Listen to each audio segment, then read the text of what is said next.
ప్రార్థన చేసుకుందాం. అందరు తల వంచి కళ్ళు మూసుకుందాం. కేక్ వరకు ప్రార్థన చేద్దాం. మహాపరిశుద్ధుడైన తండ్రి, ప్రేమ నమ్మకం యేసయ్యా, మా గొప్ప తండ్రి, నీకు వందనాలు ప్రభా. తండ్రి, మరి అరుణ్ తేజ్ కి మరొక సంవత్సరాన్ని మీరు దయా కిరీటం ఇచ్చినందుకు నీకు వందనాలు చెల్లిస్తున్నాం ప్రభా. ప్రత్యేకంగా నైనా తన బ్రతుకు దినములన్నీ కృపాక్షము తన వెంట వచ్చినట్లు చిరకాలము నీ మందిరములో ప్రభా నిన్ను స్తుతించేవాడిగా, నిన్ను మహింపరిచేవాడిగా, నిన్ను గణపరిచేవాడిగా ప్రభా.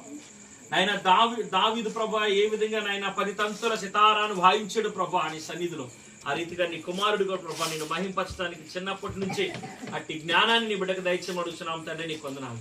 పెద్దల దయందు, దేవుని దయందు, మనుషుల దయందు, వృద్ధుడికి సహాయం దయచేయమని, విద్యాయందు లెస్సైన జ్ఞానం దయచేయండి ప్రభా. నీకు వందనాలు ప్రభా. సమస్త విషయాల్లో కుటుంబానికి నాయన మాదిరికరమైన వ్యక్తిగా నీ కుమారుడు ఎదుగుటకు సహాయం దయచేయండి ప్రభా. నీకు వందనాలు చెల్లిస్తున్నాం. అలాగే ప్రభా, ఎదుగు తండ్రి నాయన యెహోషువ, నేనును నా కుటుంబం యెహోవాను సేవించుదామని ఏ రీతి